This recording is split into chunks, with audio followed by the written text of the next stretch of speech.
Mientras no estemos hablando, sí,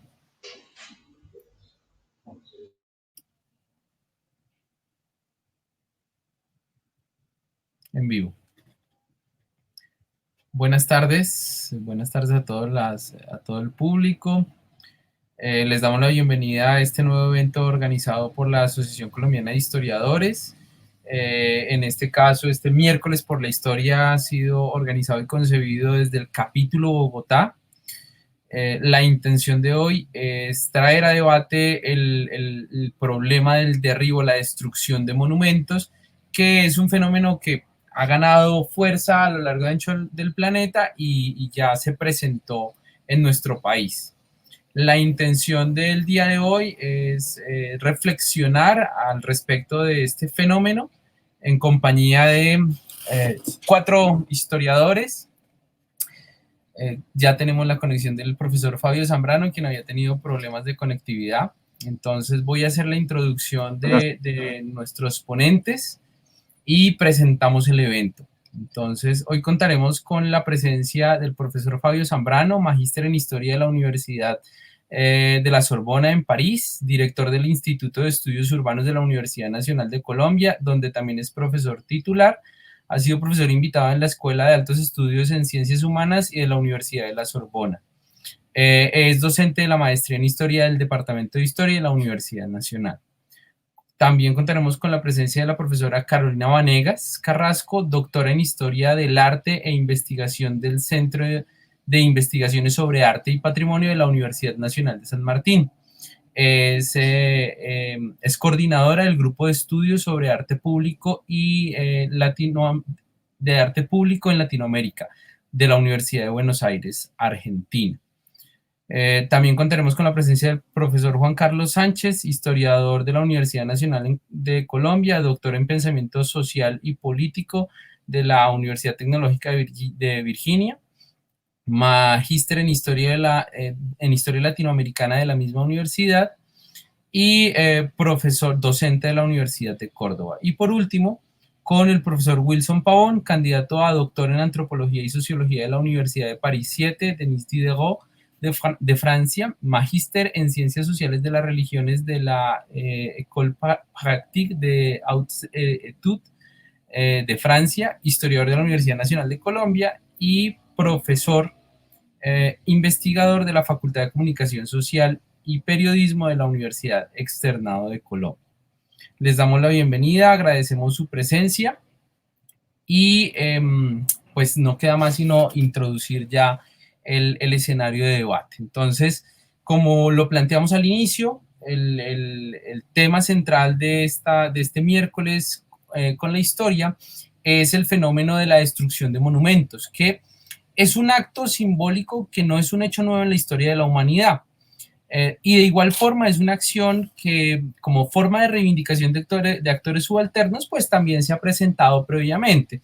Es bien interesante recordar en 1992, cuando en pleno quinto centenario del descubrimiento, los indígenas de San Cristóbal de las Casas en México tumbó la estatua del conquistador Diego de Mazariegos. En esa misma localidad, vale la pena recordar, 2 años después fue el epicentro del levantamiento de los indígenas mayas agrupados en el EZLN.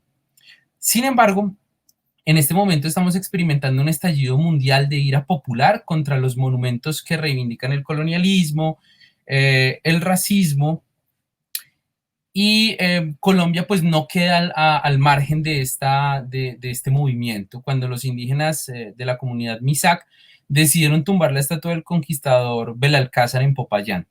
Lo interesante de las acciones sociales contra monumentos que exaltan a esclavistas o colonizadores es que ha suscitado un fuerte interés público por el pasado, y en muchos escenarios ha abierto debates donde los historiadores han comenzado a ser escuchados. Entonces, de cara a toda esta situación, creemos que es un buen escenario para que el conocimiento construido desde la academia tenga algo que decirle a la sociedad, y es un buen escenario para que se comiencen a incentivar los debates y se pueda dar una apropiación del conocimiento histórico. Este es el marco general de nuestro evento, es como lo hemos concebido. Y entonces vamos a plantear la primera pregunta que iniciará a responder el profesor Fabio Zambrano. Entonces, quisiera que de entrada consideráramos lo siguiente, pensando en la situación antes planteada. El Estado y los medios de comunicación no se han mostrado igual de enérgicos en la defensa de ciertos monumentos como lo hicieron cuando los MISAC tumbaron la estatua de Belalcázar. Por ejemplo, podemos pensar en los monumentos a Gaitán o a Jaime Pardo, o incluso el monumento que construyó la gente por iniciativa propia al estudiante Dylan Cruz, asesinado durante las protestas sociales del año pasado por la policía. Llama la atención este trato diferencial. Y entonces, ante este trato diferencial, uno podría preguntarse, ¿son los monumentos expresiones memoriales o representación de discursos históricos? Entonces, profesor Fabio Zambrano tiene la palabra. Muy bien, muy complacido de participar, de encontrarme contigo, José Alejandro, y con Wilson, por favor. Años, qué bien. Y conocer a Carolina y a Juan Carlos. Muy bien, a lo que venimos, vamos. Estatuas. Las estatuas anteceden en las ciudades. Es decir, primero la estatua, después es la ciudad. Es decir, hoy encontramos un caso bien interesante de Göbekli Tepe, que es el primer templo, y ahí aparece este elemento. La función de la estatua y la estatuaria es hacer visible lo sagrado. Y detrás de la estatua hay una sacralidad, sacralidad o religiosa o civil, o sacralidad de la sociedad tradicional o de la sociedad moderna. Hay una sacralidad en la estatua. Y hay desde siempre, desde que aparece la ciudad acompañada de la estatua inicialmente está asociada a construir un hito, y este hito va a tener una función muy clara en el templo, pero prontamente la estatua se convierte en un instrumento de la memoria, un instrumento de representación del poder, y eso es lo que encontramos nosotros. Por eso cuando digo desde siempre hago referencia a que existe la ciudad, existe la estatua, en función a un elemento muy claro del poder político, hacer visible el poder político. Quien tiene el poder político tiene el manejo de la memoria. Y el tumbar estatuas viene desde la construcción de la ciudad.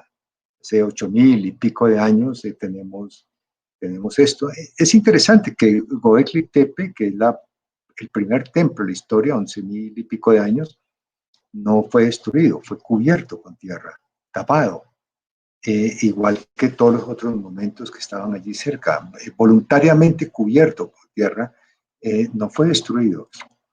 Pero de ahí en adelante vamos a encontrar que en la historia de la ciudad el manejo de construir estatuas para manejar la memoria, para manejar la historia, para manejar de dónde venimos y para dónde vamos. Y esto es muy claro en Egipto. Es decir, esto no es un hecho reciente, ni es un hecho de los combates de la historia o por la historia, sino que es algo constante y permanente desde que se hace visible el poder a través de la ciudad y se hace visible el sagrado a través de el templo. Por lo tanto, lo que tenemos hoy es una recurrencia, es un elemento. Hay algo interesante que narra Luis Montfort en La ciudad de la historia, es como el faraón que sube al poder, algo que hace es inmediatamente o tumbar las estatuas o cambiar la leyenda que hay debajo de la estatua. Y algo así como la placa de que este puente lo inauguró fulano de tal, que hacen los políticos. Pues eso no hacían los faraones. Y vamos a seguir viendo esto constantemente. La caída de la Unión Soviética es el derrumbe de estatuas, la toma la caída de Saddam Hussein es el arranque de la estatua, y es algo muy interesante que en el testamento de Fidel Castro prefiera que no le erijan una estatua, sino una piedra encima de su tumba. para que no tumben la estatua ni la derriben cuando haya algún cambio político en Cuba. Por lo tanto, lo de hoy es recurrente. Lo de hoy no es una situación reciente que surja a propósito de la descolonización o de la conmemoración del quinto centenario o el levantamiento de o un movimiento social, o es algo constante y es un esfuerzo permanente de las sociedades asociados a qué? Al manejo de la memoria, historia. Eh, que son dos elementos diferenciados, memoria e historia, pero dejémoslo ahí. Y José Alejandro, pues, esta es mi entrada para que la discutamos.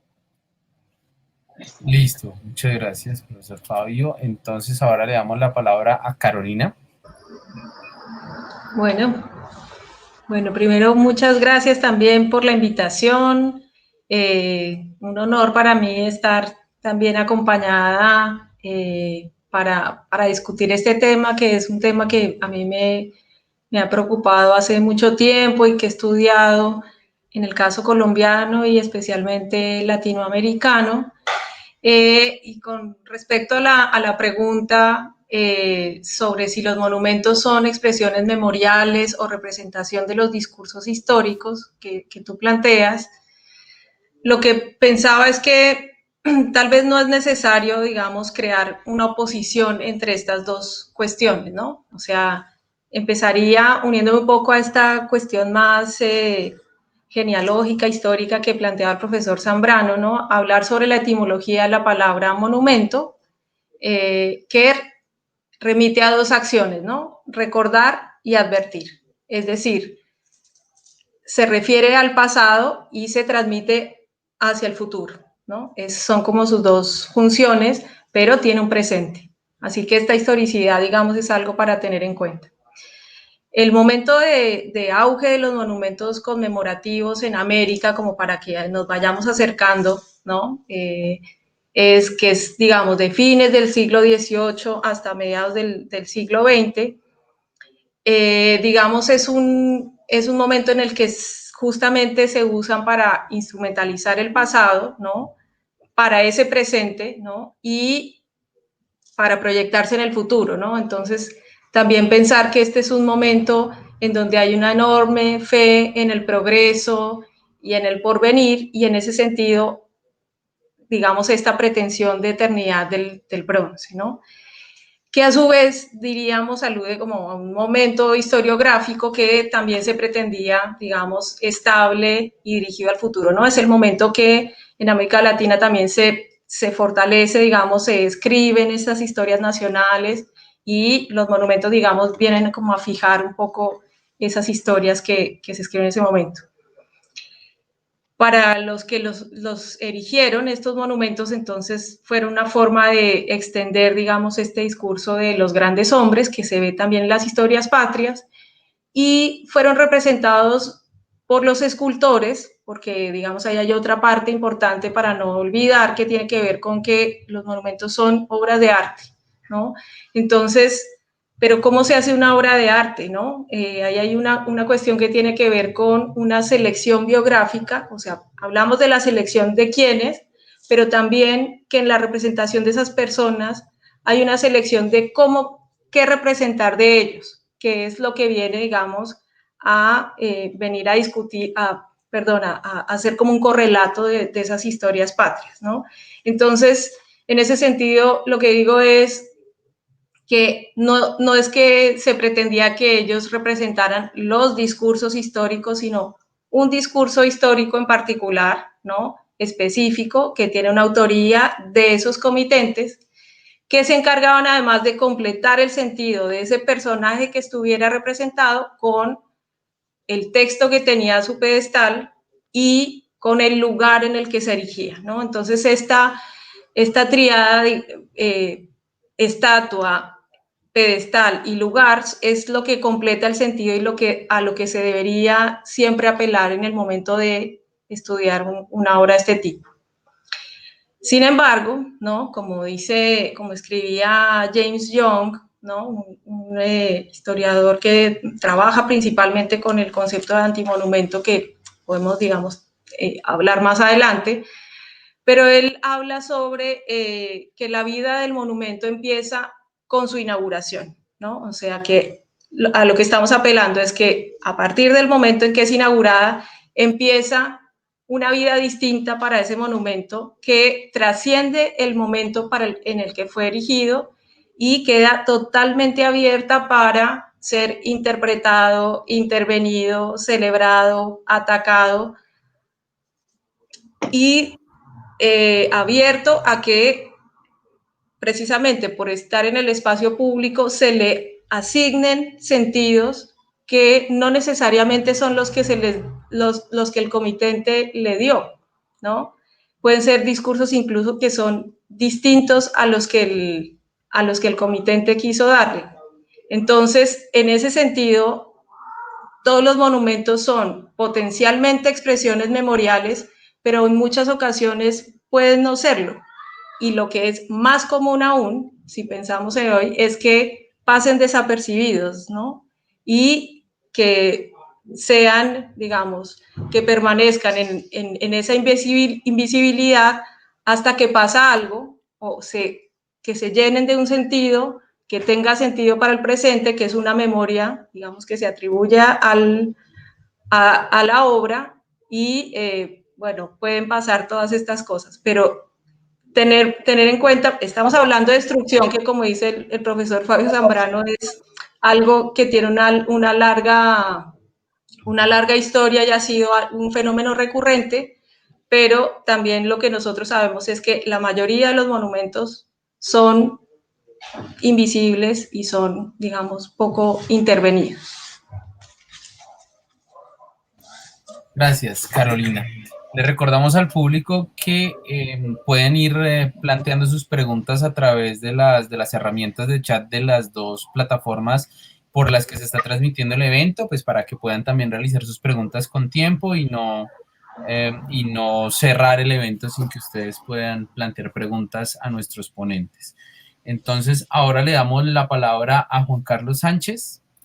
La misma pregunta que ya le hemos planteado a nuestros anteriores ponentes. Bien, muchas gracias. Quisiera agradecer la invitación y también celebro este tipo de actividades de parte de la asociación. Creo que es una invitación a apropiarse de espacios necesarios para la divulgación y el debate de fenómenos que están vivos, están ocurriendo, y este mismo es un fenómeno no solamente por lo que ocurrió en la ciudad de Popayán, sino porque está ocurriendo de una manera muy sutil, pero finalmente demuestra que hay un furor volcánico de que la memoria está viva y activa.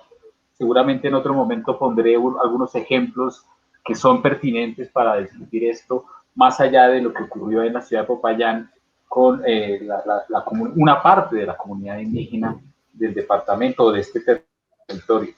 Creo yo que frente a la oposición, no hay una oposición entre expresiones memoriales y discursos históricos. Yo creo que son complementarias, se articulan, están estrechamente trenzadas.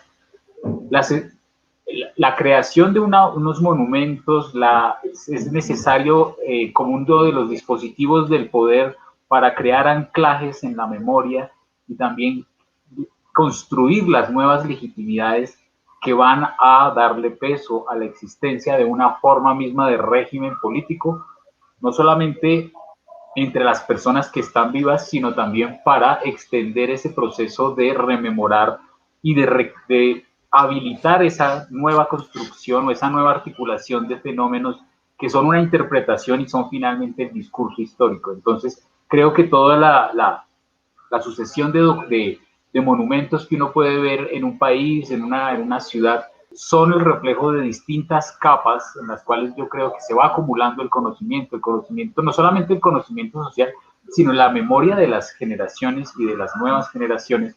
En ese aspecto yo creo que lo que ocurre, por ejemplo, en la ciudad de Popayán, es un reflejo de una inconformidad, una ausencia, un silencio que tienen los monumentos de la ciudad de Popayán, pero también ocurre en un momento de agitación social donde los indígenas se sienten invisibilizados, disminuidos, e históricamente creo yo que no se puede negar ese proceso. Entonces, creo que es una reivindicación absolutamente legítima y da cuenta de cómo los discursos históricos, particularmente en la ciudad de Popayán, donde tienen uno de los programas más fuertes de antropología, que está constantemente reflexionando este fenómeno, está viva, la memoria está viva. Hay investigadores de todo el mundo investigando allí lo que ocurre con la memoria, y ellos, por ejemplo, la profesora Joan Rappaport de la Universidad de Washington, ella ha constantemente rehabilitado esa posición, no solamente de los líderes indígenas,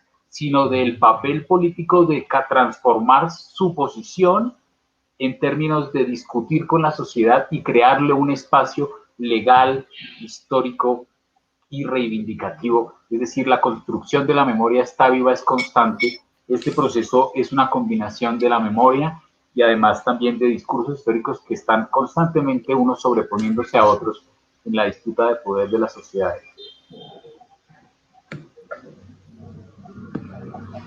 Muchas gracias, Juan Carlos. Entonces, ahora le damos la palabra a Wilson y cerramos entonces el intercambio frente a nuestra primera pregunta.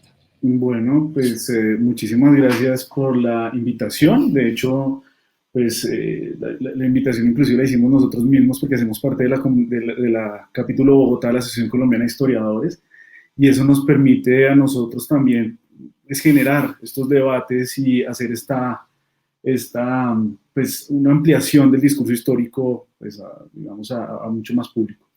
Digo gracias a la invitación porque estoy completamente complacido de estar nuevamente con José Alejandro y con Juan Carlos, compañeros, amigos míos, de conocer a Carolina y sobre todo su postura, y necesariamente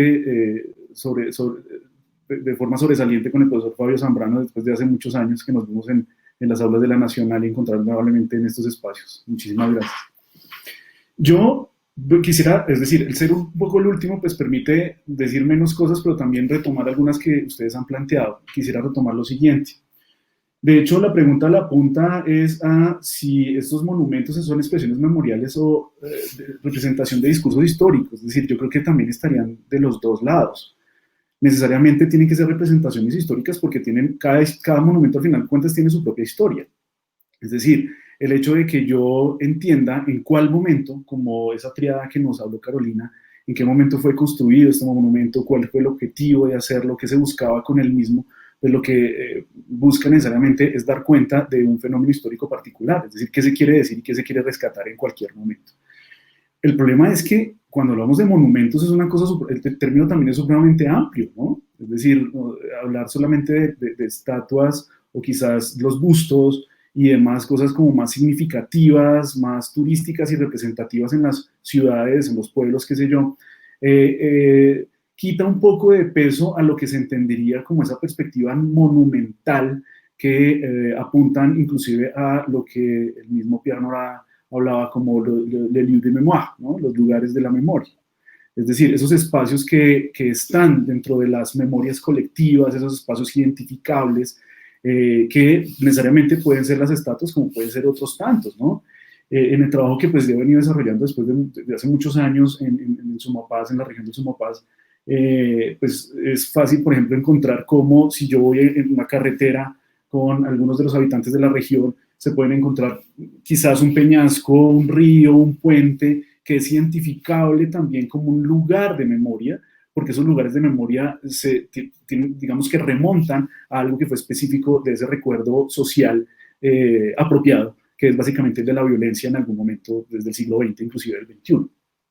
Eso mismo pues va a pasar obviamente en las ciudades, ¿no? Es decir, nosotros tenemos una serie de espacios memoriales que seguramente, yo no sé, es decir, lo importante al final de esos espacios memoriales es que tengan que decir algo, que te digan algo a ti. Entonces, cuando encuentro, por ejemplo, en las regiones estos lugares memoriales, pues generalmente se recuerdan de alguna forma.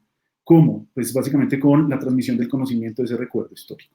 Pero al mismo tiempo pueden poner ahí una cruz, pueden poner ahí una Virgen del Carmen generalmente, pueden poner un divino niño, lo que sea, que recuerde y que lo convierta en un espacio memorial. Ahora, en Bogotá pues las cosas van a ser un poco diferentes porque a veces uno se encuentra una cantidad de monumentos que inclusive ni siquiera la conocemos nosotros. Es decir, a mí me llamó mucho la atención un día que yo iba caminando iba caminando por la carrera 9ª con calle 69, luego volver de muchos años de Francia, y me encontré con la plazoleta Giordano Bruno. ¿Sí? Es decir, la estatua de Giordano Bruno. Me llamó muchísimo la atención encontrar un monje que tenía como algo en las manos, y al acercarme vi que pues, era el mundo, y vi Giordano Bruno abajo. Entonces, y volviendo a lo de la historia de esos lugares o de esos espacios, ¿quién puso un Giordano Bruno en Bogotá, en una ciudad como Bogotá, en un país como Colombia y con sus tradiciones católicas y demás?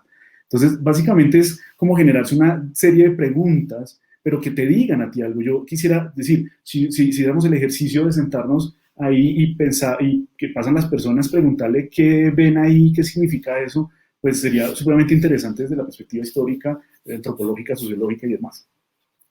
En ese sentido, pensaría también como en las estatuas o en lo que se ha tratado de hacer también de Jorge Eliezer Gaitán, ¿no?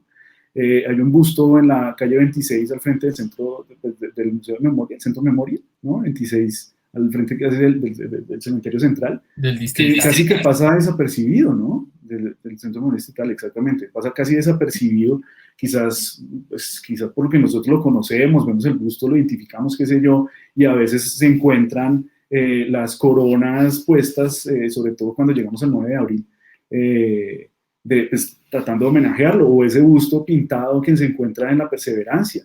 Es decir, yo insisto en que al final de cuentas estos espacios tienen que decirle algo a las comunidades, tienen que contarle algo a las comunidades, y cuando estas comunidades, pues básicamente estos grupos no se sienten identificados con los mismos, pues obviamente vamos a tener unas reconstrucciones, no sé, es decir, adaptaciones, transformaciones, deconstrucciones o reconstrucciones. Hay muchas formas de apropiarse de estos espacios, como lo decía el profesor Zambrano, que no es para nada novedoso. Claro, para nosotros fue muy diciente de algo que está pasando a nivel mundial, el hecho de la tumba de la estatua de Sebastián de Belalcázar en el Cauca.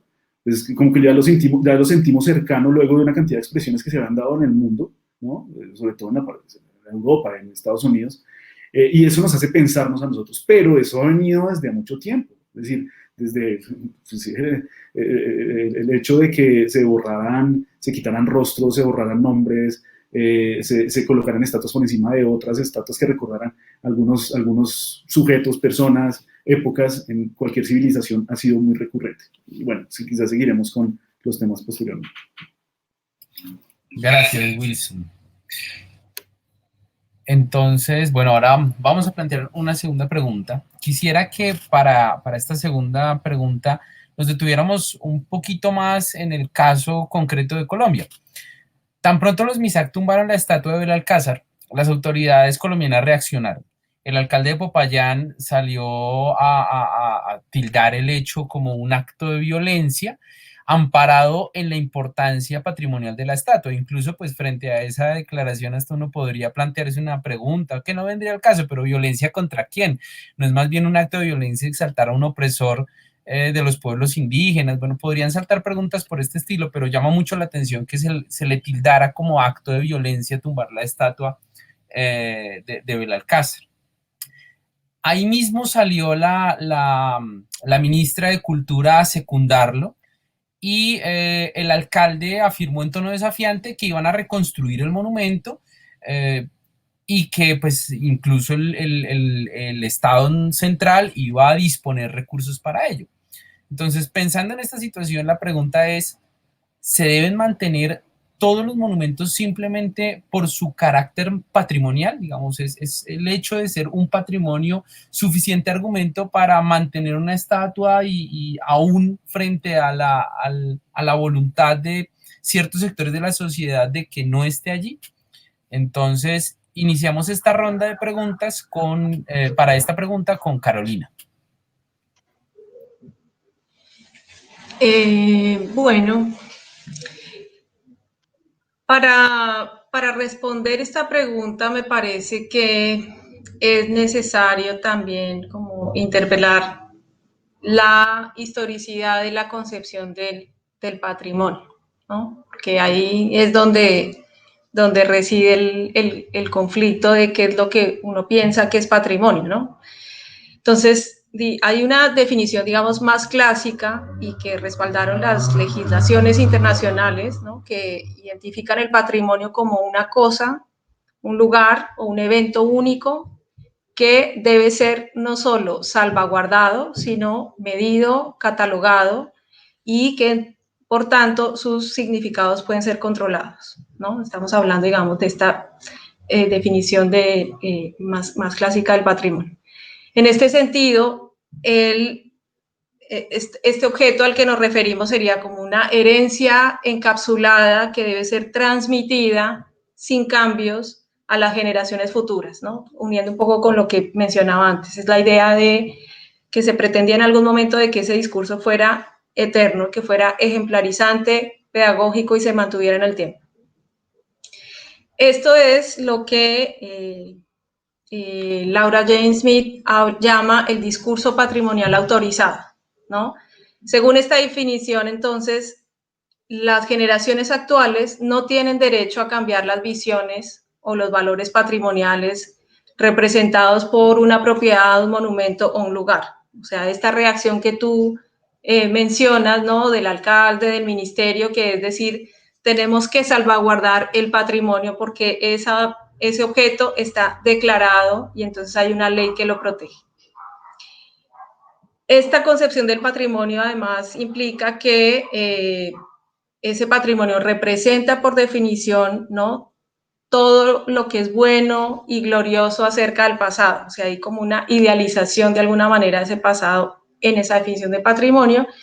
Y en este sentido, todas las contradicciones y las complejidades que tiene el pasado, que los historiadores conocemos muy bien, no se consideran parte del patrimonio o tienden, digamos, a relegarse en nuevas legislaciones que han salido sobre el patrimonio, ¿no?, a un estatus especial. Entonces son lo que se llaman los patrimonios disonantes o los patrimonios incómodos, que tienen que ver con, digamos, momentos difíciles, pero esas son definiciones nuevas, ¿no? La más clásica, por eso digo, y en este llamado de salvaguarda tiene que ver con una definición más clásica. Entonces, tanto Smith, a la que cité ahora, como otros autores, reconocen que este discurso patrimonial autorizado es el dominante, por eso la mayoría interpela con estos argumentos, pero al mismo tiempo abre la posibilidad de pensar el patrimonio como un proceso cultural en el que se negocia la memoria, ¿no?, la identidad y el sentido del lugar, y como el proceso, ¿no?, activo de recordar, de olvidar y de conmemorar que media los cambios sociales y culturales. Entonces, si nos paramos en esta definición del patrimonio como una negociación y no como un objeto, nos permite entonces a nosotros incorporar procesos como los que estamos viviendo, ¿no?, de las destrucciones, las activaciones y los desplazamientos de los monumentos, que, bueno, como ya hemos señalado, no son cosas del presente, sino que son tan antiguas como los mismos monumentos y que hacen parte del proceso patrimonial. Entonces, digamos, frente a esta pregunta que tú dices es, necesariamente habría que tratar de poner en el discurso público una definición de patrimonio distinta. Muchas gracias, Carolina. Ahora entonces le damos la palabra a Juan Carlos. Bien, muchas gracias, José Alejandro.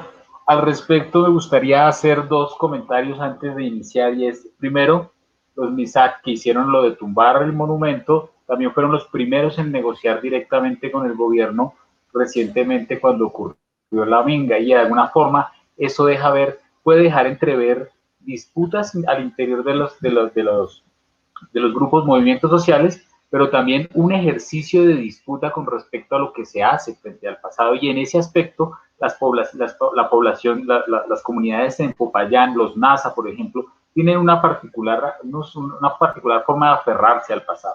Yo quiero mencionar una cosa, y es, en alguna oportunidad trabajé con el ICANN haciendo la reconstrucción de todas las etapas de recuperación arqueológica que se hacía a través de los boletines no solo del Banco de la República, sino del ICANN. Y allí uno notaba las distintas etapas. Entonces hubo una etapa de la antropología francesa, una primera etapa de la antropología alemana, y de etnólogos y distintas, allí también por supuesto había disputas disciplinares que son completamente atribuidas, absorbidas de parte, digamos, de ese conocimiento occidental y no de las formas de conocimiento que constituye, digamos, que han ocurrido en ese territorio. Hay un aspecto que a mí me parece importante aquí mencionar, y es, en todas estas etapas de los años 90, han salido trabajos, por ejemplo, de la profesora Marta Zambrano con el profesor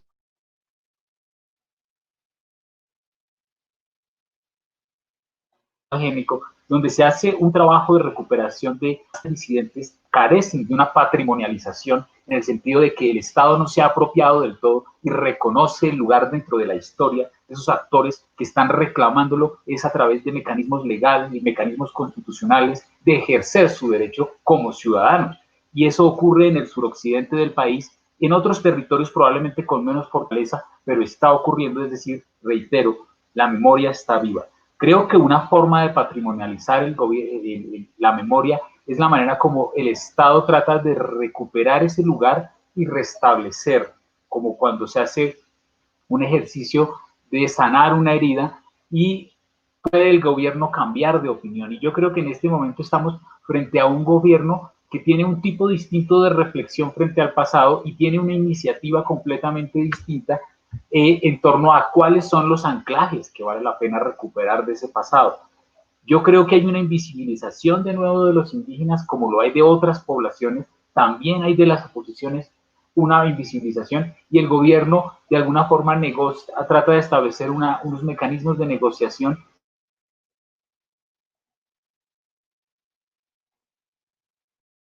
creo, darle un carácter patrimonial, que me parece que es un punto importante en la pregunta, si nos vamos allá.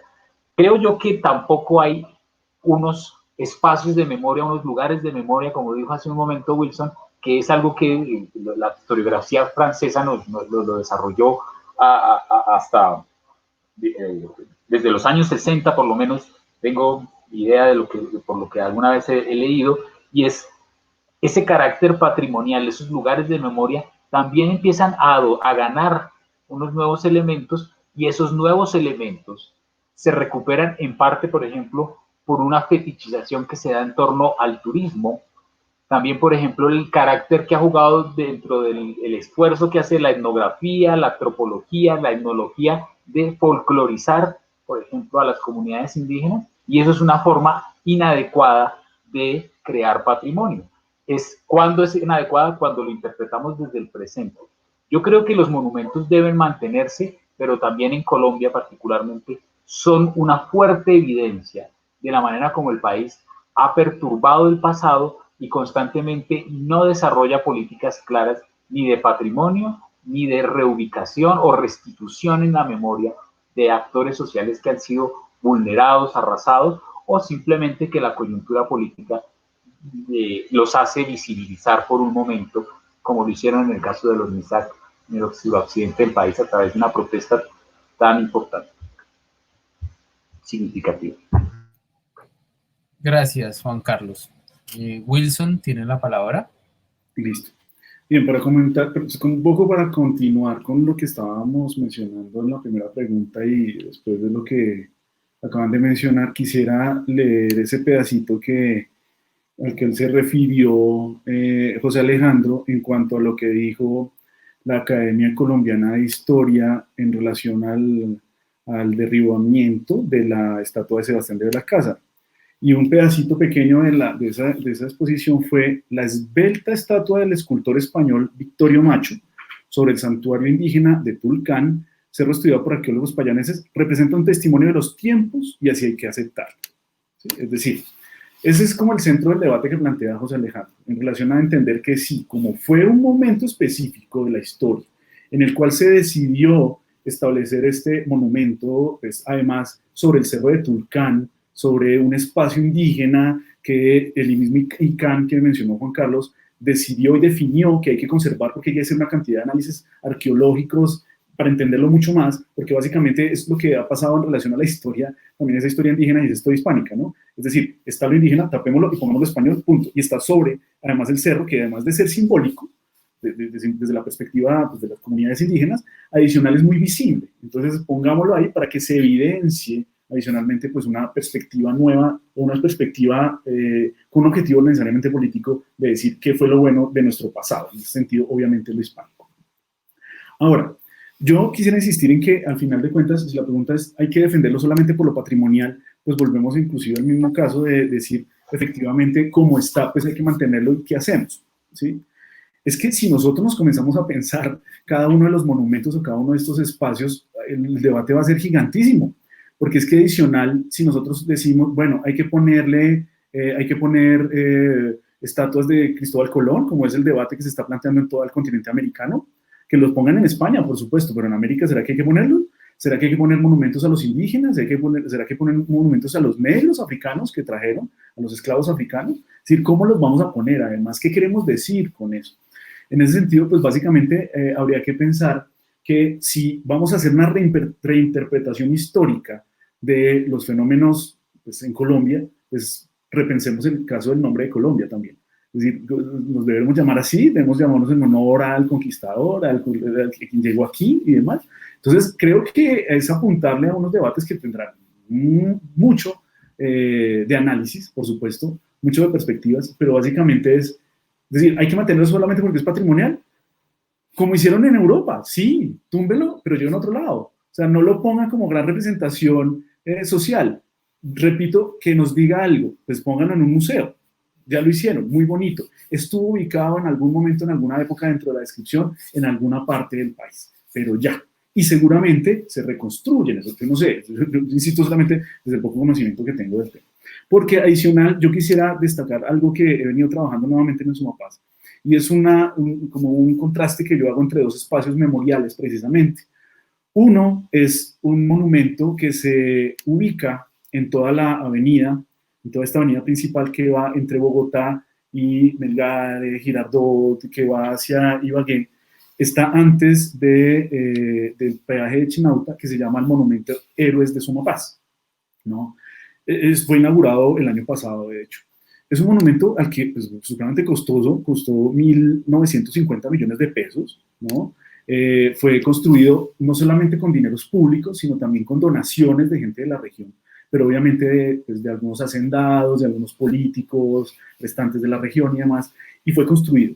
Pero si yo voy a la región de Sumapaz, me meto al Sumapaz real, al de Icononso, Cabrera, Villarrica, Venecia, que sufrió de esa violencia tan fuerte desde comienzos del siglo XX, esta violencia de hacendados, campesinos. Si yo veo, por ejemplo, la violencia de los años 50, la violencia reciente militar, paramilitar, guerrillera y demás, ellos no tienen ni idea qué significa ese monumento. A mí me llamó mucho la atención porque era preguntarle, ¿ustedes conocen el monumento? ¿Saben qué dice?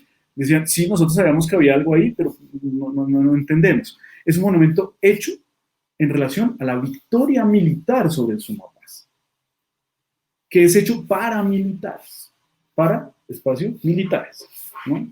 Entonces, básicamente, si yo vuelvo y digo, le dicen mucho más a la gente del Sumapaz, espacios memoriales en relación al conflicto, obviamente, a los tantos conflictos. Yo digo, es que no se trata de destacar uno por encima del otro, porque, por ejemplo, otro que podríamos encontrar en Villarrica, Tolima, ni siquiera es un monumento, es un espacio, era la caja agraria que fue bombardeada por las FARC en un ataque, en una toma guerrillera, y fue dejado como espacio memorial. Si yo llego al pueblo, si no conozco el pueblo, llego a Villarrica, veo la iglesia, veo el parque bien bonito, y lo primero que me encuentro es un edificio completamente destruido con los disparos en las paredes.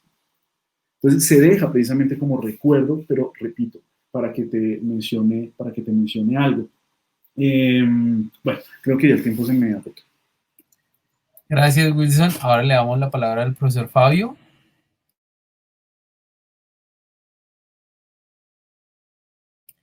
Tiene el micrófono cerrado. Creo que me lo han cerrado. Bien. El tema es difícil, es complicado, es complejo. Es el choque entre memoria e historia, la memoria de los pueblos, la memoria indígena y la historia. Porque si uno entra desde la historia, Belalcázar es el gran fundador de ciudades. La traza urbana de Bogotá la trazó Belalcázar, es que realmente recompone, es el gran fundador de ciudades eh, en, en, lo que es hoy Colombia, y por lo tanto indiscutible. Es decir, no como conquistador, sino como urbanizador, Belalcázar tiene un papel supremamente importante. Ahora, detrás de la destrucción de las estatuas hay la rabia, y esto se corresponde a unos momentos muy específicos de la historia. Destrucción de estatuas ha habido, ¿no? En nuestra Universidad Nacional destruyeron la estatua de Santander, injustamente. Esto es algo absolutamente lamentable, porque, y ahí voy, muchas estatuas, independientes si son patrimonio o no, son instrumentos pedagógicos. Es decir, nos están hablando de momentos históricos específicos. La de Santander es muy, muy importante, y cómo la Universidad Nacional la tiene por allá oculta, la han restaurado, medio restaurado, pero es una deuda histórica que tiene la Universidad Nacional con Santander, ¿sí? El padre del primer sistema de educación pública que se montó en Colombia. Las estatuas y las ciudades, a mí me llama mucho la atención. ¿Dónde hay estatuas y dónde no hay estatuas? Porque lo que señala Wilson es una geografía de la memoria que es muy interesante. Y eso, caramba, es por ahí que hay que trabajar estos temas. Y en la geografía de la memoria y del patrimonio es muy interesante cómo en Bogotá, donde no hay estatuas, en el sur de Bogotá, no hay estatuas. Las estatuas, ¿dónde hay estatuas? El mapa de las estatuas es un mapa del poder que es muy clave en Bogotá. Y eso es muy importante. El patrimonio autorizado, sí, Carolina, todo patrimonio autorizado, y toda memoria es autorizada, o por los que, como nos muestra Wilson, eh, define que este lugar es un lugar de memoria, es una construcción social y una construcción de una sociedad. O como nos dice Juan Carlos, esto se va correspondiendo con estas escuelas de la antropología y estas influencias antropológicas tan importantes, muy europeas. Ahí me llama la atención que una de las disciplinas más colonizadas es la de los antropólogos, ¿no? Bastante. Eh, y, y, y mi punto va a que las estatuas deberíamos usarlas como instrumentos pedagógicos. Y es lamentable que en Bogotá no haya referencia a Belalcázar, no estatua, referencia a Belalcázar. Hay la referencia a Jiménez de Quesada, puesto ganado, y obviamente desde la hispanización de la ciudad y de la historia tiene su puesto ganado, obviamente, pero Belalcázar no en Bogotá, y es el que trazó la ciudad. La traza es de Belalcázar, tiene una función muy clave no en la conquista fue Jiménez de Quesada, en la urbanización fue Belalcázar. Y no estoy pidiendo un monumento de Belalcázar en Bogotá, pero sí un lugar de memoria de Belalcázar en Bogotá. ¿Se deben derribar las estatuas? Pues no sé, creo que no. No, las estatuas deberíamos colocarlas en algún lugar. A una estatua que me duele muchísimo es pasar por la avenida 9ª, 11, NQS, y ver esa cabeza monstruosa de a quien le llamaban el monstruo. ¿Cómo se llamaba? Laureano Gómez. Laureano Gómez. Y me recuerda mucho a ese monumento de Pedro el Grande que hay en Leningrado, que es monstruoso, ¿sí? Que es uno de los grandes ejemplos de una estatua monstruosa, de alguien que fue monstruoso, y que él mismo vio que lo habían construido como un monstruo y lo aprobó. Bueno, alguien le puso un taco de dinamita a la estatua, a la cabeza monstruosa del monstruo, ¿no? Ese es interesante, es un tema interesante. No, la estatua de Rojas Pinilla en la Avenida Rojas, pues no, estatua de dictadores, Pero, a ver, ¿lo podemos borrar de la historia? No, es decir, 54, 57, ahí estuvo, 53, 57, ahí estuvo Rojas Pinilla, ¿sí? Y uno de los momentos de menos violencia que hubo en el periodo de la violencia fue el de él. Complejo, confuso, difícil, porque memoria e historia a muchos les duele Rojas Pinilla, pero a muchos, una gran mayoría del pueblo bogotano, cuando habla de Rojas, lo habla con un lugar de memoria importantísimo en su memoria de la ciudad, importantísima. Le atribuyen una cantidad de cosas que no hizo, obviamente. Pero ese es un debate y no tiene punto de equilibrio, porque choca entre memoria e historia, choca con la geografía de la memoria, choca con los olvidos y los recuerdos y choca con quien tiene el poder, ¿no? Es eso. Gracias. Ahora entonces, bueno, una cosita que se me ocurre. En el sur, que yo tenga en la cabeza, hay un monumento, Gaitán, en la 1 de Mayo Hay con otro, carrera hay un 24. Santander en la Escuela de Policía General Santander. Hay un monumento en el cruce Claro. de la avenida, la avenida la Boyacá con la Caracas. Y hay uno Sí. muy lindo, hermoso, que es un monumento, un monumento que construye Bernardo Salcedo en una ciclovía que es detrás de Bosa, que va de Kennedy a Bosa, a esta ciclovía es muy conocida, un nombre, bien, allá hay un monumento de Bernardo Salcedo, una estatua de Bernardo Salcedo. Pero la memoria en Bogotá está... No, al otro lado, No, más allá del centro. Del centro al norte. Alguna vez estuve en un comité y había una discusión, un comité distrital de algo, y había una donación de la Embajada Argentina de un busto, una estatua de Carlos Gardel. ¿Dónde lo colocamos? Yo dije, pues, la Perseverancia. ¿Qué Perseverancia? ¿Cómo vamos a llevar a Carlos Gardel a la Perseverancia? Entonces yo le dije, pues, se me ocurrió algún lugar hacia el sur de Bogotá y alguien del comité me dijo, pero ¿cómo vamos a colocar esta? Allá no va nadie. Entonces, Está bien. ¿Dónde lo para colocaron? cerrar. En la 99, detrás del World Trade Center de Bogotá, un parquecito, ahí dejaron Donde no dice mucho. no dice mucho. Bueno, entonces para finalizar, les voy a plantear la siguiente situación. Yo creo que hay un hecho del que poco se ha hablado tras la destrucción de monumentos. Veo por ahí un comentario de Javier Guerrero que un poco apunta a esto, y es que estas han sido iniciativas, en la mayoría de los casos, espontáneas, venidas desde abajo, de organizaciones que están al margen del Estado e incluso al margen de los debates académicos, o principalmente muchas veces al margen de los debates académicos. Entonces, la pregunta es si podríamos considerar la destrucción de monumentos como una forma de apropiación social del conocimiento histórico, ¿sí? Entonces, para dar inicio a esta ronda, le doy la palabra a Juan Carlos. Bien, este punto que viene el profesor Fabio Zambrano, hablando de destrucción y menciona la forma como se destruyó una en la Unión Soviética, también cómo se destruyó, por ejemplo, cuando se tumbó la estatua de Saddam Hussein por los mismos iraquíes, ¿no? Yo no sé hasta qué punto impulsados por las tropas de ocupación norteamericanas, pero hay otras formas de destrucción. Yo creo que son formas de destrucción distintas. Una es cuando se tumba por un grupo indígena que se siente inconforme, otra es cuando lo hacen las masas, la muchedumbre.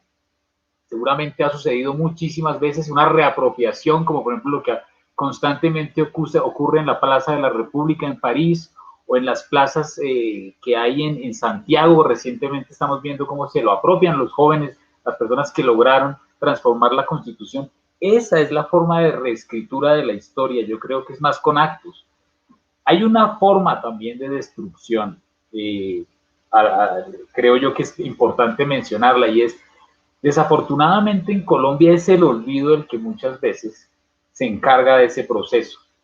Para esto simplemente voy a poner un ejemplo y es, hay un monumento que es una escultura en acero, en hierro, no lo sé bien, pero es de Ramírez Villamizar, es un arco verde que se hace en homenaje a Manuel Cepeda, que se puso sobre el separador de la Avenida de las Américas, que es probablemente nuestra avenida más ancha, porque eran las pistas de aterrizaje y de despegue de lo que era el aeródromo de techo.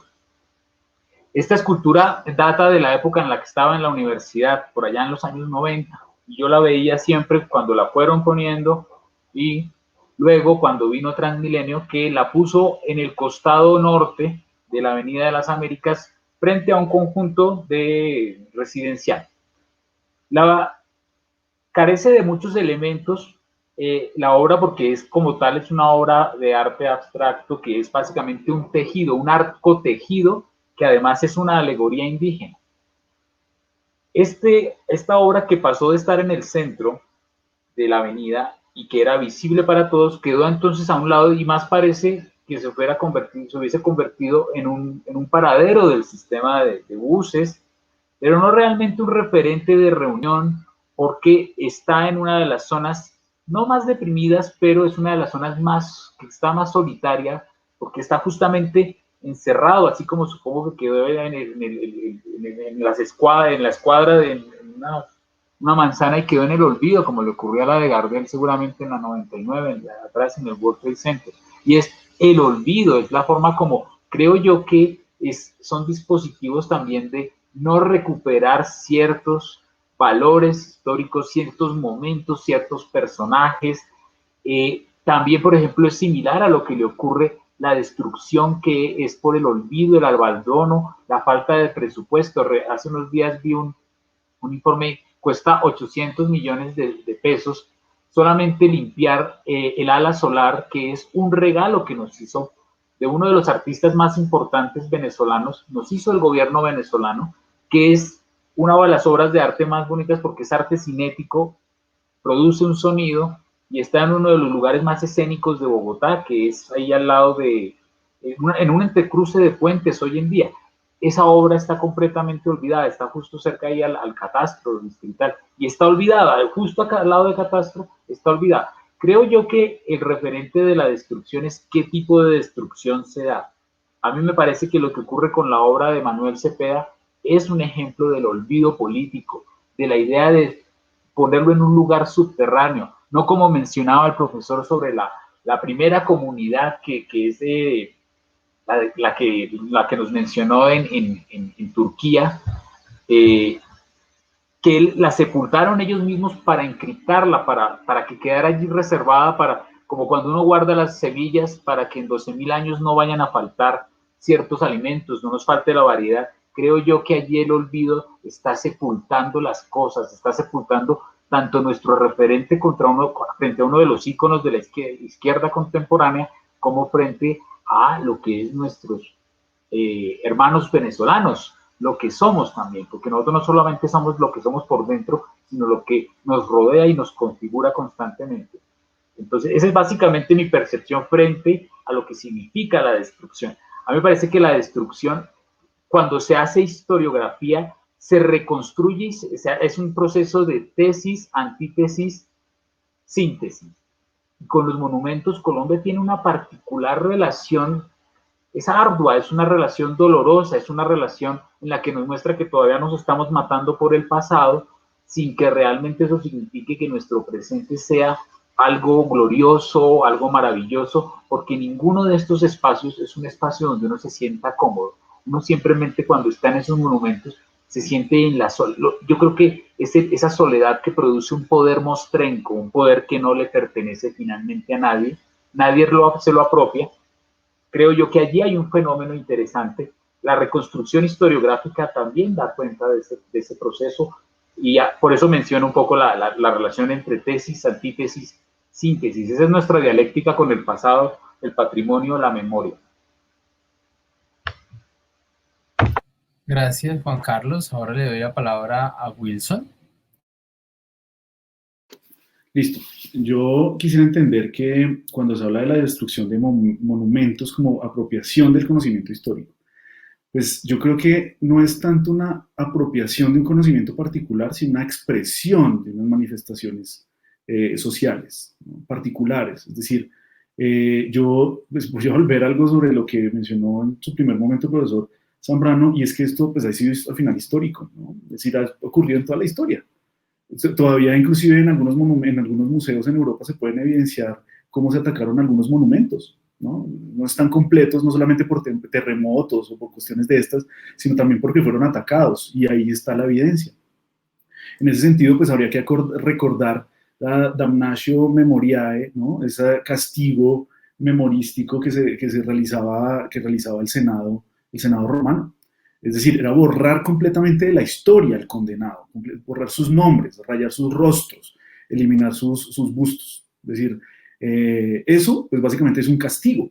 Entonces, en ese sentido, si yo pienso la destrucción del monumento como un castigo, pues al final no lo es. Es decir, se busca es una reconstrucción, una apropiación de un espacio, como en el caso de lo que nos concentra hoy, de lo que sucedió con el monumento Sebastián de la Casa, pero al final de cuentas ha sucedido en todo el mundo.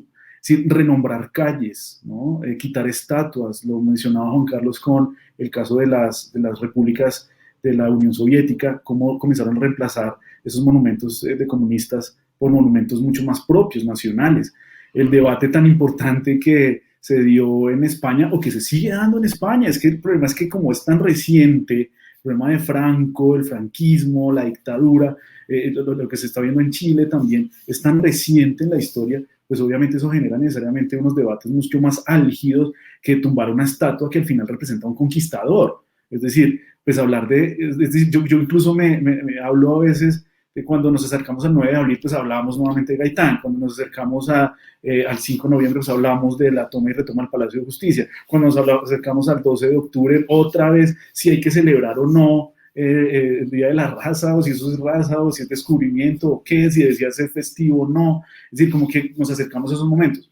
Pero hay otras explicaciones de la destrucción de estos monumentos o la transformación de estos monumentos. Yo estoy muy de acuerdo también en que estos monumentos no se deben destruir, es decir, ya estuvieron, ya hicieron parte de la historia, están ahí, quizás no necesariamente deberían estar ubicados en los espacios donde están. Yo creo que esa reflexión que hace el profesor Zambrano, que ya habíamos hecho un poco con José Alejandro, en relación a que dónde están los monumentos, los grandes monumentos, sobre todo en las principales ciudades, pues también muy de las clases altas, ¿no? De la clase alta que conoce el monumento, sabe qué es el monumento, qué significa el monumento. En ese sentido, también hay muchas formas de transformar estos espacios. Pienso, por ejemplo, y vuelvo al sentido del monumento, del espacio memorial, como por ejemplo muchas de las comunidades que han sufrido de la violencia han hecho trabajos con el Centro Memoria en su época, con su buen trabajo que hizo el Centro Memoria en su época, monumentos que fueron, o espacios memoriales que fueron destruidos posteriormente. Es decir, se me viene a la mente, por ejemplo, el cementerio monumento de Trujillo en el Valle, que lo hicieron las víctimas, las familias de las víctimas, quienes dibujaron con palos, básicamente con pequeños palitos, dibujaron a sus familiares o lo que recordaban sus familiares sobre su tumba. Y ese monumento fue destruido con unas granadas. O la destrucción en el mismo Trujillo de la tumba del padre, se me fue el nombre en ese momento, del padre quien fue uno de los líderes perseguidos por el paramilitarismo durante los años muy fuertes del 94, de esas masacres en el 94. Entonces hay muchas formas de destrucción, que básicamente, si yo lo miro desde la perspectiva de los grupos armados, no es una cuestión de apropiación de conocimiento histórico. Ellos tienen el conocimiento histórico. Es básicamente, la apuesta es qué queremos que se recuerde, ¿no? ¿Qué queremos que se vaya a recordar? ¿Queremos que se recuerde también? ¿Queremos que se recuerden las grandes masacres? Al final, y este debate sería muchísimo más amplio en cuanto a esa relación memoria-historia, si al final la memoria está por encima de la historia, o de la historia sobre la memoria, o si tiene que ser entrelazadas para generar estos debates, o más bien quizás, y me refería un poco también hace un rato al nombre de Colombia y demás, es como pensar un monumento, ahí sí sentar a todos los actores sociales y decir, ¿tú cómo te lo imaginas? ¿Tú qué piensas? ¿No? Y eso pues sería una construcción social, necesariamente de conocimiento histórico, ¿sí? Es decir, los indígenas básicamente ¿qué buscaban? Es decir, es que eso no nos representa a nosotros, no nos sentimos representados, al contrario, fue seguramente trágico para nosotros. Pero pues estamos hablando de un país pues muy tradicional también, muy conservador, además es el Cauca conservador, el Cauca tradicional, el Cauca criollo, el Cauca también pues, mestizo, ¿sí? Que pues, también recuerden ustedes el trino de Paloma Valencia diciendo que hay que dividir el Cauca en dos, ¿no? Uno para indígenas y otro para mestizos. Entonces, los mestizos hacemos nuestros monumentos y los indígenas a los suyos. Es decir, pues, ahí tendríamos un problema mucho más grande en cuanto a lo que sería precisamente esa apropiación de ese conocimiento histórico. ¿Qué es lo que nosotros enseñamos? ¿Qué es lo que nosotros entendemos? ¿Qué es lo que queremos recordar? Obviamente, sería como ese centro del debate. Muchas gracias, Wilson. Ahora tiene la palabra el profesor Fabio.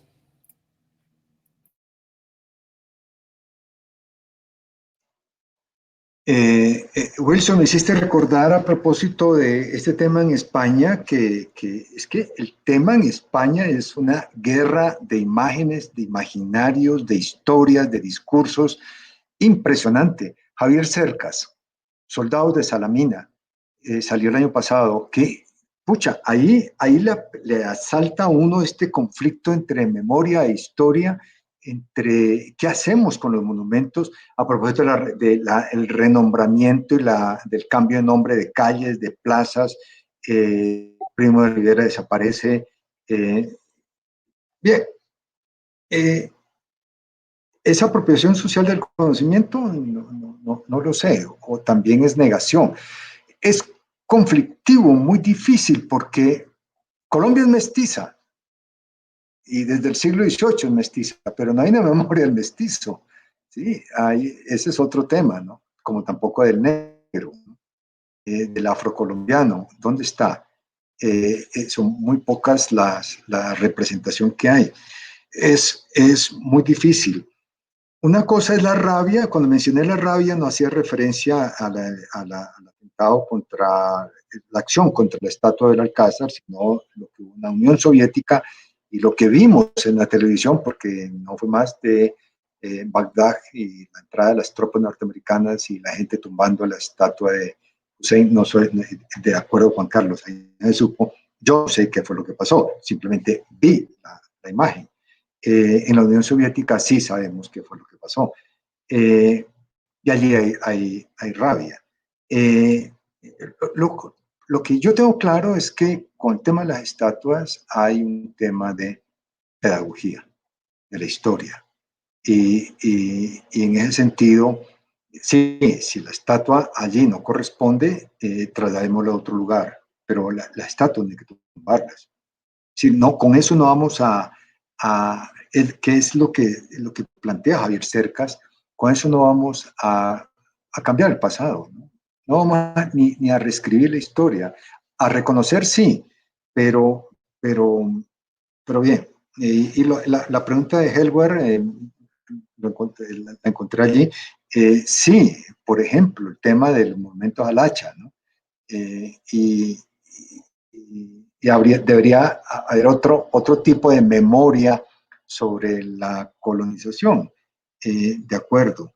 Pero, en fin, concluyo con una sugerencia, una referencia a este libro de Javier Cercas, Soldados de Salamina, no solamente por el tema de lo conflictivo que es en España, el tema de la historia y del franquismo, sino por algo que a veces se nos olvida a los historiadores. Está muy bien escrito, magníficamente escrito, y eso es algo que yo decía, caramba, sí, no solamente hay que transmitir conocimiento, sino escribirlo muy bien. Javier Cercas lo hace magnífico, y es el tema de qué hacemos con este pasado, que cuando fue la Guerra Civil Española, llevamos por un siglo y todavía no se ha resuelto. No se ha resuelto el tema de la memoria y de la historia sobre este. Y ojo que el libro sobre un acontecimiento, ¿no? Los soldados de Salamina. ¿No? Bien. Muchas gracias. Bien. Y cerramos con Carolina. Carolina. Bien. Sí, bueno, creo que, bueno, estoy pensando sobre las cuestiones que ustedes han señalado y, digamos, yo estoy más centrada en el tema del monumento conmemorativo decimonónico, que es el que está siendo destruido ahora, y no hablando sobre, digamos, los antimonumentos, los lugares de memoria, o en algunos casos hay algunos cruces entre unos y otros, obviamente, pero creo que con el caso específico que, digamos, convocó la reunión que tenía que ver con la destrucción del Belalcázar, creo que ahí hay una discusión muy centrada en ese tipo de monumento que es decimonónico, que es figurativo y que corresponde a una lógica monumental de un momento específico, que después, por más que se replique, es obsoleta, ¿sí? Entonces, como por un lado, como también recordar y pensar en que la estatua, la escultura conmemorativa es una obra de arte. Y entonces, y ahí vienen, digamos, algunas de las contradicciones que tienen que ver con su destrucción, ¿no? Entonces, pienso que que la destrucción de los monumentos tiene que ver menos con con una apropiación de la historia y más con un debate, como ustedes lo han mencionado, con un debate, con una disputa por la memoria, ¿no? Entonces, por más que en algunos de estos casos se apela a la historia, nadie, digamos, las discusiones no son de los que escriben la historia, ¿sí? O sea, como ustedes mismos lo han mencionado, ¿no? No son los historiadores los que están diciendo, bueno, pero es que este personaje que tuvo tal actuación, no sé qué, la discusión no es esa, la discusión no es sobre la biografía de Colón, y por eso yo señalaba en un primer momento cómo la estatua es una selección biográfica de un momento específico, ¿sí? Porque ahí todo eso se olvida en el momento de la destrucción. Y digamos, ahí hay una cuestión que creo que es muy importante para entender por qué se destruye la imagen. Hay un historiador del arte que se llama David Friedberg, que ha trabajado mucho sobre la iconoclasia, y él, digamos, atribuye las destrucciones a la conciencia que hay sobre el poder de la imagen, ¿sí? Pero principalmente en el caso de las estatuas, a que la estatua no se ve como un símbolo, sino como la encarnación misma del representado, ¿no? Entonces,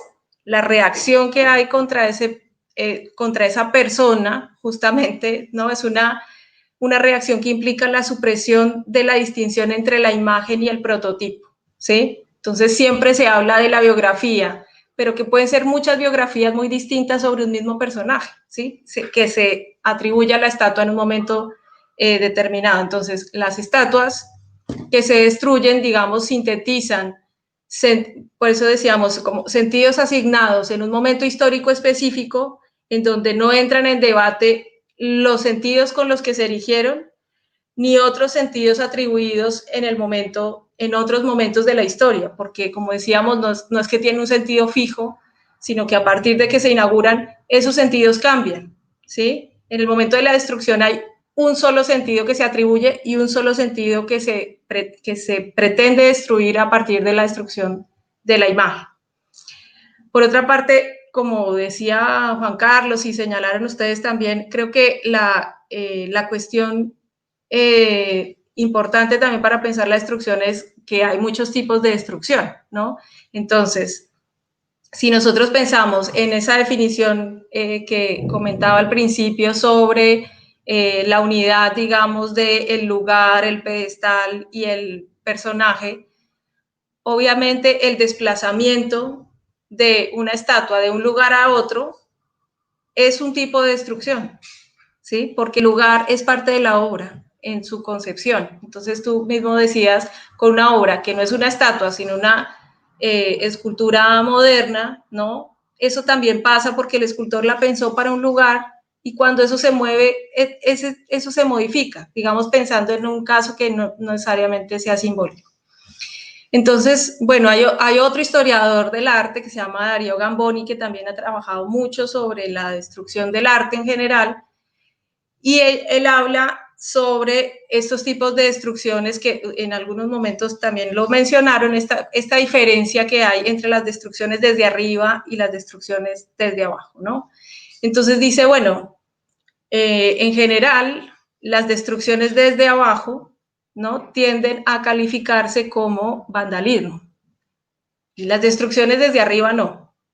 Entonces es muy interesante para pensar en lo que está pasando hoy en diferentes lugares, como por ejemplo, creo que uno de los casos más interesantes, a pesar de que no fue, digamos, la destrucción desde abajo tiene un efecto muy impactante, está tratando de incidir sobre el presente, ¿no? Tiene una carga política muy fuerte, pues los monumentos por supuesto que es la política lo que está por encima de todo lo demás, y fíjense que lo que pasó en Ciudad de México, por ejemplo, es que ante la amenaza de la destrucción, digamos, desde abajo de la escultura de Colón, lo que hicieron fue que llevaron una grúa y se la llevaron el 10 de octubre, se llevaron la estatua para que no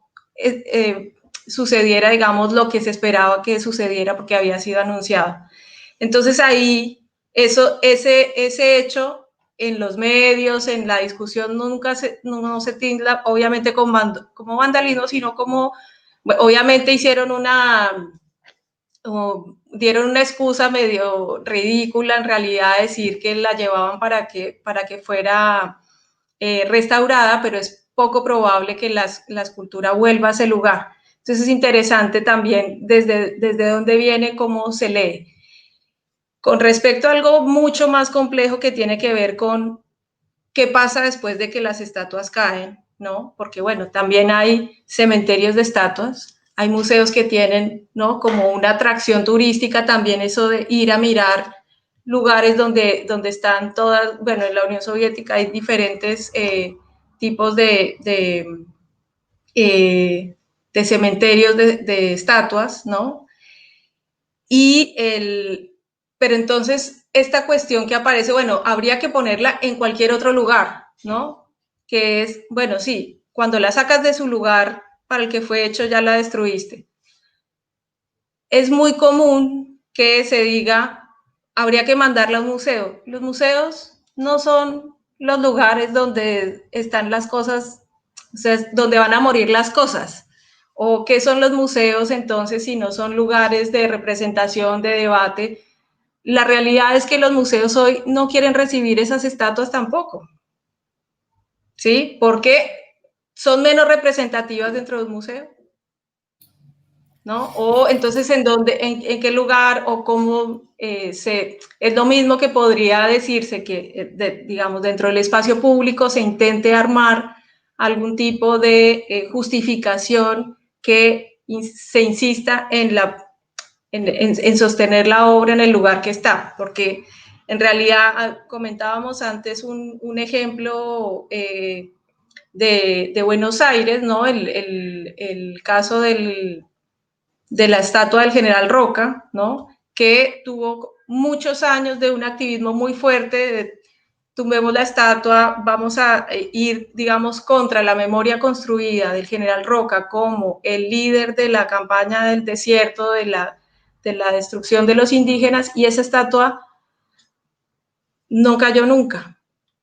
Pero fue tan intensa la campaña y la discusión pública sobre la memoria de Roca que para mí ya es intrascendente si la estatua cae o no, porque lograron con esa discusión modificar un sentido común que había sobre Roca, ¿sí? Entonces, es mucho más interesante intentar hay muchas formas de intervenirlas, hay muchas formas de discutir con ese pasado, porque no es la historia, sino más bien la memoria atribuida, los sentidos que se le pueden atribuir a un lugar que tiene una parte también en su origen que tiene que ver con como decía el profesor Zambrano, con la construcción de la ciudad.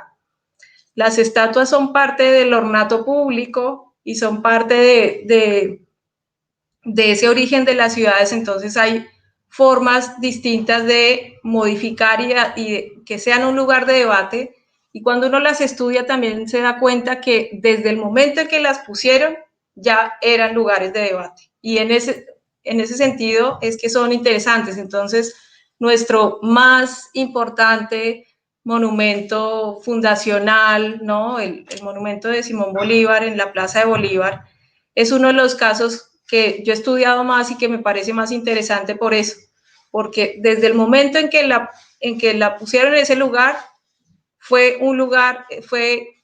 intentaron derribarla, le pusieron guardia, le disparaban desde las esquinas, o sea, había un proceso de sustitución muy fuerte, ¿sí?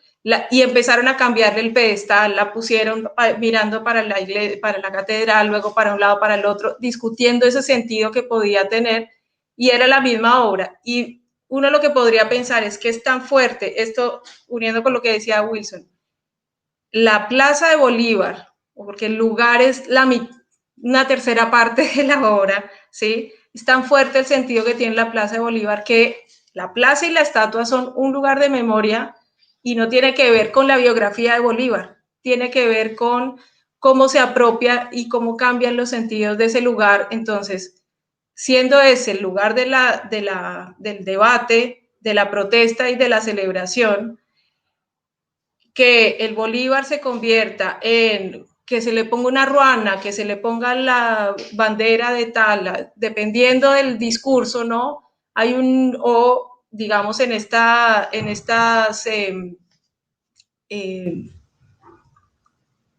intervenciones que se han hecho también, digamos, por parte de los artistas, las intervenciones de Doris Salcedo, pero también las discusiones sobre los desaparecidos, en donde parece como si se repitieran en estas figuras de cartón, ¿no? Como que se multiplica esa presencia, ¿no?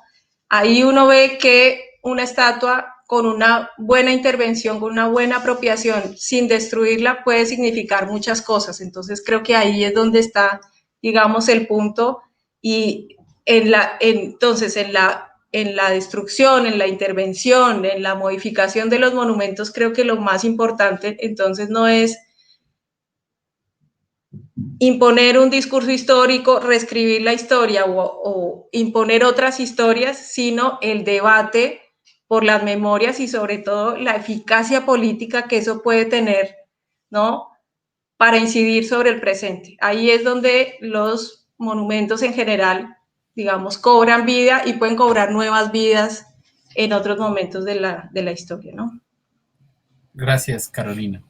Entonces tenemos 8 minutos para plantear unas preguntas.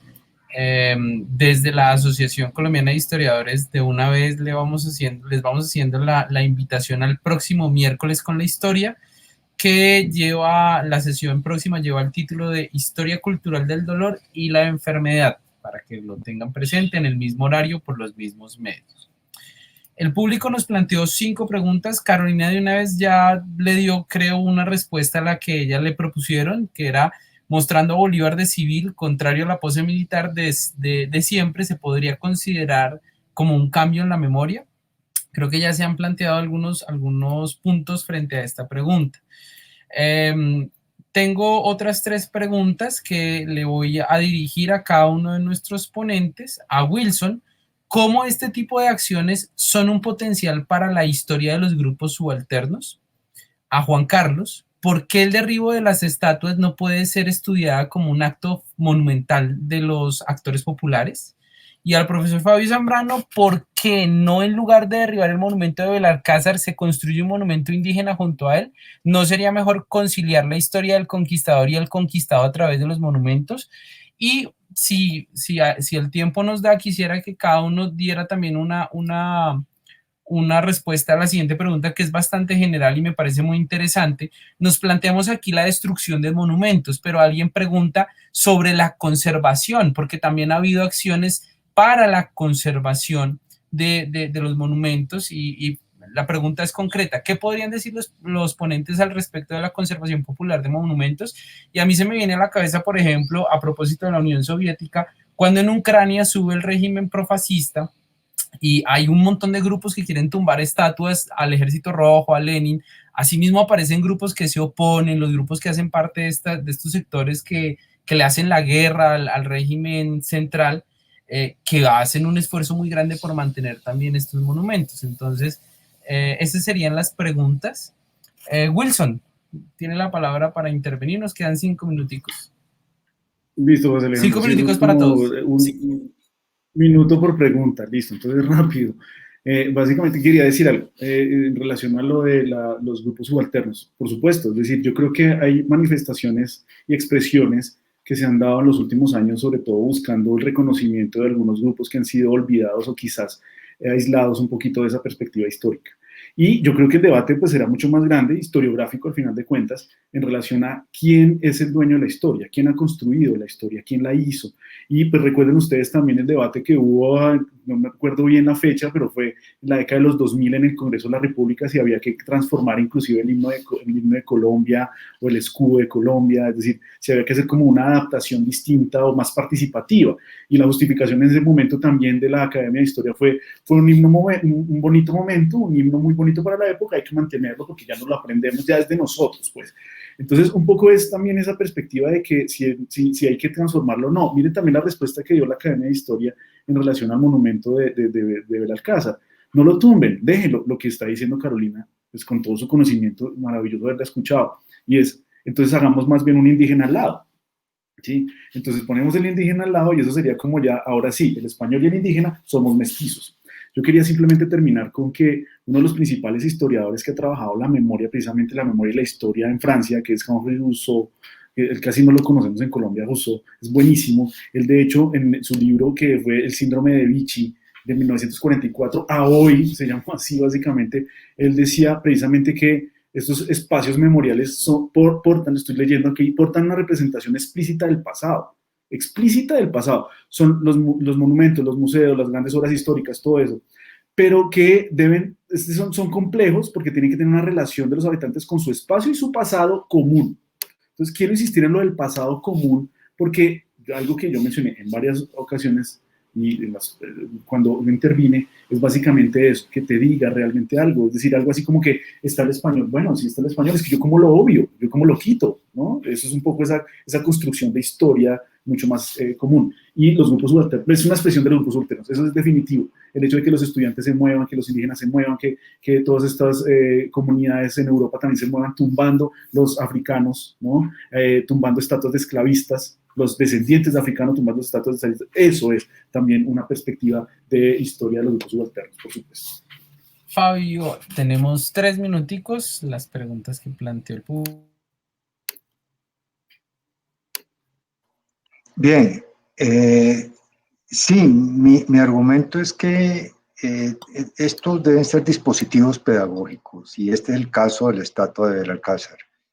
Es decir, Belalcázar, hay que explicar quién fue Belalcázar y las luces y las sombras del personaje. Igual que no sé si estéticamente y si corresponda construir al lado de Belalcázar una estatua de un indígena o haya un monumento no a los grupos subalternos, sino a los indígenas. Pero aquí viene otro tema, ¿no? Porque es que el tema de la memoria y de los indígenas en la conquista, lo que uno va notando es que hay cierta tendencia a que los indígenas del Cauca se están apropiando de la idea de que son los indígenas de Colombia. Eso me decía alguien de la Sierra Nevada de Santa Marta. Ese es otro tema.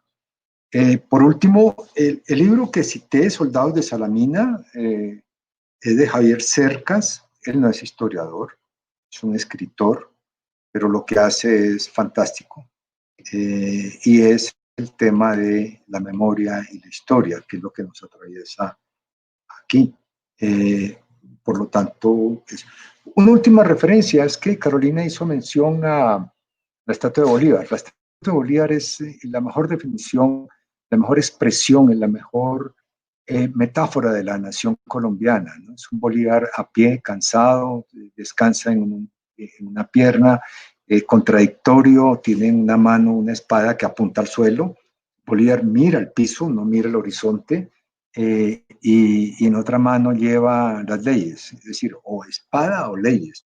Tiene una toga romana y debajo tiene un uniforme militar, o es senador romano o es militar decimonónico, y está a pie. Es un Bolívar cansado, que mira el piso, derrotado con su espada al piso. No es el mejor monumento no es el mejor monumento de Bolívar, pero sí refleja mucho la idea de que la construcción de la nación como complicada, y el símbolo que escogió también complicado. Eso es. Gracias. Ahora Juan Carlos. Micrófono cerrado. Micrófono cerrado. Tiene el micrófono cerrado. Juan Carlos tiene el micrófono cerrado. Me parece que es un momento pertinente no solamente para despedir bien este evento, y esto forma parte también del ejercicio de rehabilitar la memoria, de discutirla, de hacer de la historia algo activo, vivo. Creo yo que cuando me preguntan acerca de la destrucción, yo creo que la ira es parte de las expresiones populares. Hay que tenerla en cuenta. No sé, o sea, la ira se expresa de muy diversas formas y debe ser tenida en cuenta porque es un elemento, digamos, de las emociones de la población, y sobre todo de esas memorias disidentes, de esas memorias sin ser hegemonía, que cobran vida a través de acciones. Yo le atribuiría un lugar importante a ese ejercicio de memoria que hacen las poblaciones indígenas, también lo hacen los afrodescendientes, también lo hacen los mestizos, y es de alguna forma de tratar de sobreponerse a la memoria que es la que está estableciendo la hegemonía, que es la que domina en el país. Y en esto todo siempre hay un ejercicio no solamente de la pedagogía que menciona el profesor Zambrano, sino también hay una suerte de rituales que son importantes para entender la forma como opera el poder, cómo operan las distintas estilos de autoridad. La forma de la autoridad del conocimiento es una, la autoridad frente al pasado es otra, pero yo creo que muy importante es que el pasado se vive, se revive en las personas que lo están constantemente estudiando, conociendo, y aquellas que lo construyen con sus actos, sobre todo cuando se trata por el descontento social. Ese es mi punto de cierre frente a esto. Yo creo que los monumentos están para ser, si no lo va a destruir los seres humanos, lo va a destruir progresivamente la intemperie. Pasó con la ciudad más antigua, la primera comunidad de Göbekli Tepe, que está en Turquía, y ellos mismos la enterraron porque es una forma, es un código. Yo creo que es como cuando se siembra una semilla, y el pasado también funciona lo mismo. Me parece a mí que hay que ver hasta qué punto la erosión del tiempo, del olvido, del ninguneo, del desconocer actores sociales, es otra forma de reconstruir el pasado, y eso también se le debe enseñar a los estudiantes desde que son pequeñitos, cuando van a los museos, como por ejemplo cuando uno va y visita la Universidad Nacional, que todo el mundo, profesor Zambrano, todo el mundo lo menciona. Esa es la Plaza de Santander, o las personas tratan de rehabilitar ese hecho porque también es significativo y porque también han borrado al Che y va progresivamente desvaneciéndose. Como todo, ¿no? El tiempo lo destruye todo. Gracias, Juan Carlos. Bueno, se nos acaba el tiempo. Ya Carolina hizo su intervención frente a la pregunta, como lo señalé. Nos van a sacar ya del aire, entonces me gustaría despedir el evento, agradecer a cada uno de nuestros ponentes. Enriquece el debate, deja abiertas un montón de preguntas. La pregunta general que nos planteaba queda abierta, y da un escenario a que los historiadores precisamente tengan algo que decir de cara a estos momentos en donde la gente se toma la historia y discute, y esto es bastante valioso dada la situación que enfrenta nuestro país también.